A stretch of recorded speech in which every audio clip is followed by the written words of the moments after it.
Hello friends, स्वागत है आप सभी का आपके अपने इस YouTube channel BLF education hub पर। दोस्तों, आशा करता हूँ आप सब ठीक होंगे और अपनी बोर्ड की प्रिपरेशन अच्छे से कर रहे होंगे। दोस्तों, हम फिजिक्स और ऑर्गेनिक केमिस्ट्री के इम्पोर्टेंट्स जो क्वेश्चंस हैं और जो रिएक्शंस हैं उनको कवर कर रहे थे। तो हमने लास्ट लेक्चर में जो हमारी लास्ट वीडियो थी उसमें हमने जो फिजिक्स का जो फर्स्ट फिजिक्स है हमारा, उसका जो लेसन 4 है चुंबक एवं द्रव्य, उसके हमने 2 इम्पोर्टेंट न्यूमेरिकल देखे थे। उसी को आगे बढ़ाते हुए हम उसका पार्ट 2 जिसमें हम एक न्यूमेरिकल जो कि इम्पोर्टेंट है NCERT का, उसे देखेंगे हम। तो शुरू करते हैं। सबसे पहले हमारे पास क्वेश्चन है, क्षैतिज तल में रखें एक लंबे सीधे तार में। सबसे पहले तो बात ये कर रहा है कि क्षैतिज तल में रखा हुआ है कोई तार, और कैसा है, सीधा तार है यानी लंबा है, यानी कि वृत्ताकार नहीं है। क्वेश्चन को ध्यान से समझना है हमें। और ये देखो, कोई भी न्यूमेरिकल क्वेश्चन करने से पहले हमें ये बात याद रखनी चाहिए कि उसमें हमें क्या क्या दिया हुआ है और हमसे पूछ क्या रहा है, और फिर दूसरा उसका फॉर्मूला क्या है। तो ये बात हमें बहुत अच्छे से पता होनी चाहिए, तभी हम क्वेश्चन को आगे सही से कर पाएंगे। तो आपसे एक निवेदन ये है कि आप चैनल को प्लीज़ सब्सक्राइब कर लें, तभी आपके पास वीडियो को नोटिफिकेशन सबसे पहले पहुंचेगा। और इस वीडियो को ज़्यादा से ज़्यादा लाइक, शेयर और कमेंट में बताएं कि आपको समझ आया या नहीं, और नहीं आया होगा तो आप बता दें, मैं दोबारा ही उस क्वेश्चन पे वीडियो बना दूंगा, या उस टाइप से जो उस मेथड के क्वेश्चन होंगे मैं उन्हें सिलेक्ट करके आपके लिए नई वीडियो बना दूंगा। तो फिलहाल शुरू करते हैं। तो हमारे पास सबसे पहले क्वेश्चन कह रहा है, क्षैतिज तल में रखे एक लंबे सीधे तार में 50 एम्पीयर धारा उत्तर दक्षिण दिशा की ओर प्रवाहित हो रही है। यानी कि 50 एम्पीयर धारा है जो कि उत्तर से दक्षिण की ओर प्रवाहित हो रही है। तो ये बात हमें समझनी है। यानी कि सबसे पहले हम दिशाएं बना लें। जैसे मान लो मैंने यहाँ पे साउथ ले लिया कि यहाँ पे जो है साउथ है ऊपर, और नीचे नॉर्थ ले लिया ऐसे करके, और इधर मैंने ईस्ट ले लिया और इधर वेस्ट ले लिया। ये हमारा दक्षिण है और ये हमारा उत्तर है, ये पूर्व है यानी कि ईस्ट, और ये पश्चिम है। तो ये बात हमें ध्यान रखनी है। तो हमसे कह रहा है कि जी जो है 50 एम्पीयर की धारा जो है वो उत्तर से दक्षिण की ओर बह रही है, यानी कि नीचे से कहाँ जा रही है, ऊपर की ओर। याद रखना है हमें, ऊपर से नीचे की ओर आ सकती है। अगर हम दिशाएं चेंज कर दें, यानी कि नॉर्थ में ऊपर ले लूँ और साउथ नीचे ले लूँ, तो फिर धारा ऊपर से नीचे की तरफ बहेगी। तो हमें मेन बात ये समझनी है कि धारा किस दिशा से किस दिशा की ओर बह रही है। तो उसमें कह रहा है कि जी जो धारा है 50 एम्पीयर की, वो नॉर्थ से यानी कि उत्तर से दक्षिण की ओर बह रही है। तो अगर दिशाएं हमने चेंज कर दी, यानी नॉर्थ ऊपर ले लिया और साउथ नीचे ले लिया, तो फिर ऊपर नीचे आएगी। लेकिन अब फिलहाल क्या है, नॉर्थ से साउथ की तरफ है, तो धारा ऊपर जा रही है जो कि 50 एम्पीयर की धारा है। तो इस बात को समझने में कोई मुश्किल नहीं होगी कि धारा उत्तर से दक्षिण की ओर बह रही है। आगे कहा कि जी प्रवाहित हो रही तार के पूर्व में, यानी कि तार की जो हमारा तार है उसकी पूर्व की साइड में, यानी कि पूर्व की तरफ, यानी कि इधर की तरफ। तो कह रहा है पूर्व की तरफ जो है 2.5 एम्पियर यानी 2.5 सेंटीमीटर की दूरी पर, यानी कि 2.5 सेंटीमीटर दूरी पर कोई बिंदु है जिस पे हमें चुंबकीय क्षेत्र का परिमाण ज्ञात करना। मैंने मान लिया 2.5 दूरी है यहाँ से यहाँ तक, ये दूरी वो यहाँ पे है और वो बिंदु P है। तो पूछ रहा हमसे B का मान पूछ रहा है। तो ये बात हमें याद रखनी है कि इसमें क्या दिया हुआ था और क्या पूछ रहा था हमसे। तो इसमें हमसे परिमाण पूछ रहा है और दिशा भी पूछ रहा है। हमने ये पढ़ा है आज स्टेट के प्रयोग में, जब किसी तार के अंदर से विद्युत धारा प्रवाहित होती है तो वो एक चुंबकीय क्षेत्र उत्पन्न करती है। तो इस तार के अंदर जो 50 एम्पीयर धारा बह रही है वो पूर्व की तरफ 2.5 सेंटीमीटर दूरी पर, हमें ये ज्ञात करना है इस बिंदु पे इस तार के कारण इस पर कितना चुंबकीय क्षेत्र उत्पन्न होगा। तो हमें इस बात की गणना करनी है, और जो चुंबकीय क्षेत्र उत्पन्न होगा उसकी दिशा क्या होगी, यानी कि वो इस बिंदु पर किधर की साइड में बल लगाएगा, यानी किस दिशा में बल लगाएगा। तो हमें दिशा भी ज्ञात करनी है और कितना बल लगाएगा वो भी हमें ज्ञात करना है। तो सबसे पहले हम लिख लेंगे जो हमें दिया हुआ है 50 एम्पियर इन धारा दे रखी है हमें। धारा मैं यहाँ लिख लूँगा कि धारा I बराबर 50 एम्पियर। उसके बाद हमें दे रखा है तार के पूर्व में 2.5 सेंटीमीटर की दूरी पर किसी बिंदु पर, यानी कि दूरी, यानी कि R कह दो, इसे R दूरी कह दो, दूरी R बराबर 2.5 सेंटीमीटर।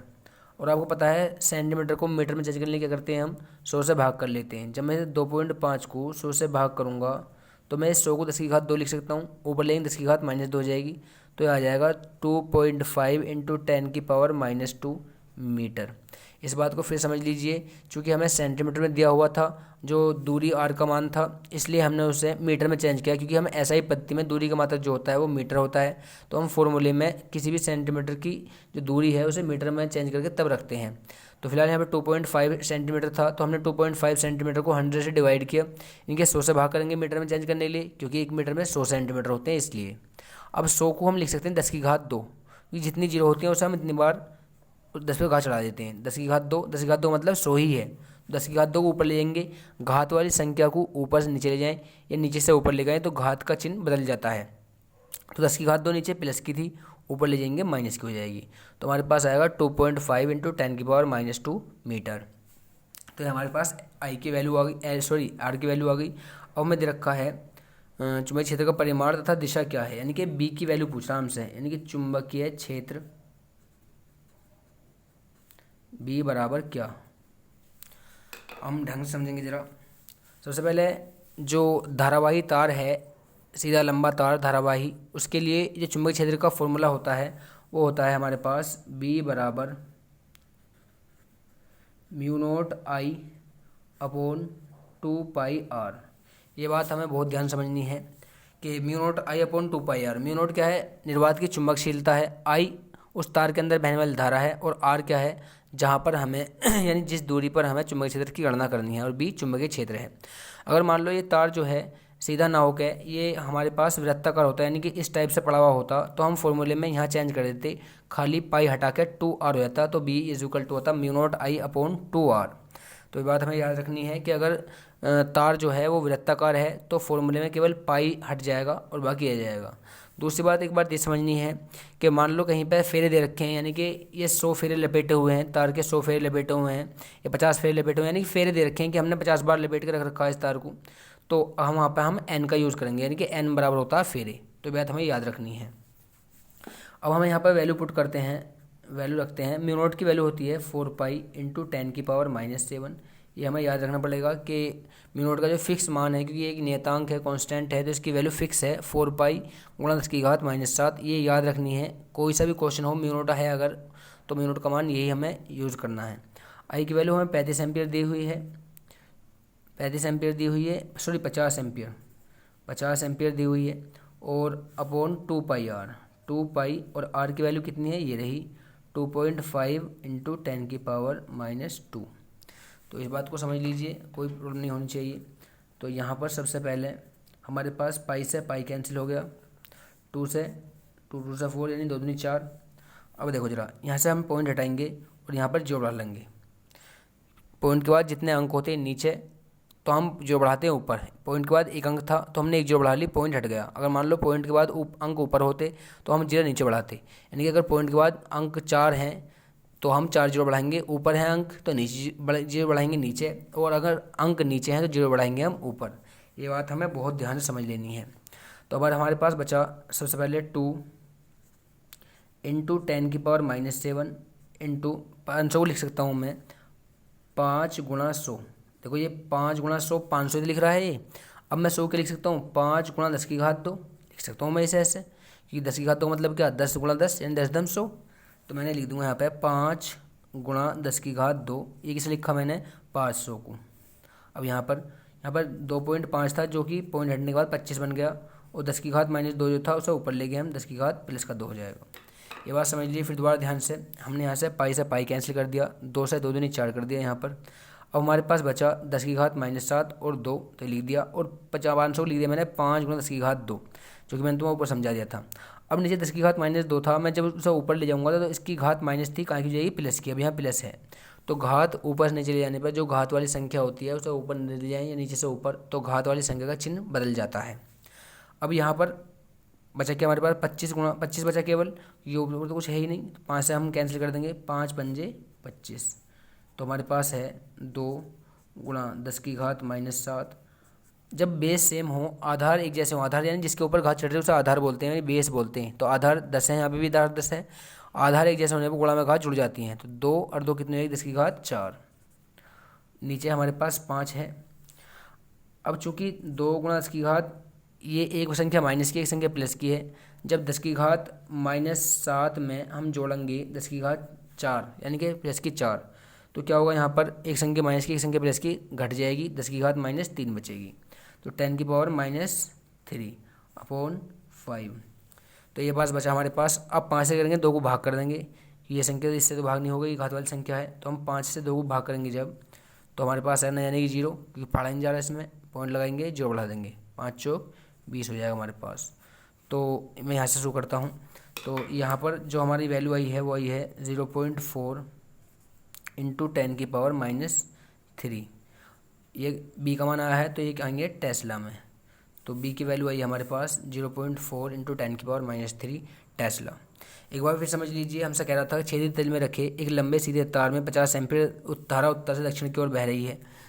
सबसे पहले हमने दिशाएं बना ली, दक्षिण से उत्तर की तरफ बह रही है, सॉरी उत्तर से दक्षिण की तरफ, मैंने दक्षिण ऊपर ले लिया, उत्तर नीचे। दिशाएं हम चेंज कर सकते हैं, इसमें कोई प्रॉब्लम नहीं है, उत्तर ऊपर लिख सकते हैं, दक्षिण नीचे, वेस्ट इधर लिख सकते हैं, ईस्ट इधर लिख सकते हैं। फिलहाल धारा बह रही थी 50 एम्पीयर लिख दिया हमने, दूरी थी 2.5 सेंटीमीटर, जहाँ पर हमें उस तार के कारण चुंबकीय क्षेत्र देखना था। तो 2.5 सेंटीमीटर को मैंने मीटर में चेंज करने के लिए 100 से भाग किया, 100 को लिए 10 की घात 2, 10 की घात 2 को ऊपर लिए 10 की घात -2 हो गया मीटर में। अब चुंबकीय क्षेत्र की गणना करनी है, तो जब भी सीधे तार की बात चले तो फॉर्मूला यही यूज करना है, अगर फेरे हो तो एनोड आ जाएगा। तो μ0I/2πr, μ0 का मान फिक्स है 4π × 10⁻⁷, आई की वैल्यू 50 है, और 2π ऐसे ही, आर का मान 2.5 × 10⁻² रख दिया। पॉइंट के बाद एक अंक था नीचे, तो एक अंक हटाया हमने, यहाँ से पॉइंट हटाया, 0 बढ़ा ली ऊपर। अब यहाँ से पाई से पाई कैंसिल किया, 2 2 4 कर दिया, देन 2 से 2 दूनी 4 कर दिया, 2 गुणा 10 की घात -7 ये, और 500 को ले दिया हमने 5 गुणा 10 की घात 2, नीचे 10 की घात 2 को ऊपर लेके 10 की घात +2 हो गई। यहाँ पर 5 से काट दिया, 5 5 25, क्योंकि नीचे केवल 25 बचा जब पॉइंट हट गया तो, और ऊपर 10 की घात 4 हो जाएगी जुड़ के, और साथ में से घट जाएगी, 10 की घात -3 बचेगी। अब सिर्फ 5 से भाग कर दिया इसे, तो ये आया। अब हमें दिशा और पूछा था कि दिशा क्या है, यानी कि इस पे जो बल लग रहा है 0.4 × 10⁻³ टेस्ला का, वो किस साइड में लग रहा है, किधर लग रहा है। तो जब भी किसी तार के अंदर धारा बह रही हो, चाहे वो वृत्ताकार हो, चाहे वो सीधा रेखीय हो, तो हमेशा चुंबकीय क्षेत्र की दिशा देखने का तरीका ये है कि हम सीधे हाथ की जो उंगली है उस बिंदु की तरफ कर देंगे जहाँ पर हमें चुंबकीय क्षेत्र देखना है। तो मुझे यहाँ देखना है, तो यहाँ कर दूंगा मैं, और अंगूठा उस दिशा में कर देंगे हम जिधर हमारी धारा बह रही है, जिधर धारा की दिशा है। तो धारा की दिशा ऊपर को है, तो मुझे ऐसा करना पड़ेगा, और उंगली फैलानी पड़ेगी ऐसे। तो देखो जरा, यहाँ पर चेक करना, तो मैंने उंगली इसकी तरफ फैला दी, और ऊपर है हमारी धारा बह रही है, तो उंगला ऊपर कर दिया। तो अब जो हमारी हथेली है सीधे हाथ की, वो ये बताएगी कि चुंबकीय क्षेत्र की दिशा किधर है, यानी कि इस बिंदु पे जो चुंबकीय क्षेत्र लग रहा है वो कहाँ लग रहा है, बाहर की तरफ को, यानी कि बाहर की तरफ को, इस कागज़ के तल के लंबवत बाहर की तरफ। देखो जैसे ये कागज़ का तल है, और जो हमारी जो चुंबकीय क्षेत्र वो कैसे जा रहा है, वो ऐसे जा रहा है, ऐसा ऊपर की साइड में। तो ये और ये, यानी कि ये तो ऐसे है, और जो चुंबकीय क्षेत्र वो कैसे है, ऐसे है। तो कोण कितना है, 90 डिग्री, तो जिसे हम लंबवत कहते हैं। तो हम कहेंगे यहाँ पर, जो हम यहाँ पर कर रहे हैं, कागज़ के तल के लंबवत, कागज़ के तल के लंबवत, तल के लंबवत बाहर की ओर, बाहर की ओर, यानी कि जो चुंबकीय क्षेत्र दिशा है वो कहाँ से है, इस कागज़ के तल के, तल यानी कि ऊपर हिस्सा जो है उसके लंबवत यानी 90 डिग्री कोण बनाते हुए बाहर की तरफ है। तो बाहर जब चुंबकीय क्षेत्र होता है तो हम दर्शा दें डॉट से, ये बात हमें ध्यान रखनी है। तो इतना सिंपल था। तो मैं आशा करता हूँ आपको समझ में आया होगा, और अगर कोई प्रॉब्लम रह गई है, कुछ बात समझ में नहीं आई है, तो आप कमेंट कर दें, और वीडियो ज़्यादा लाइक शेयर करना, और चैनल को सब्सक्राइब करना ना भूलें। मिलते हैं जल्दी ही अगली वीडियो में, तब तक के लिए आप अपनी तैयारी पर बहुत अच्छे से ध्यान दीजिए।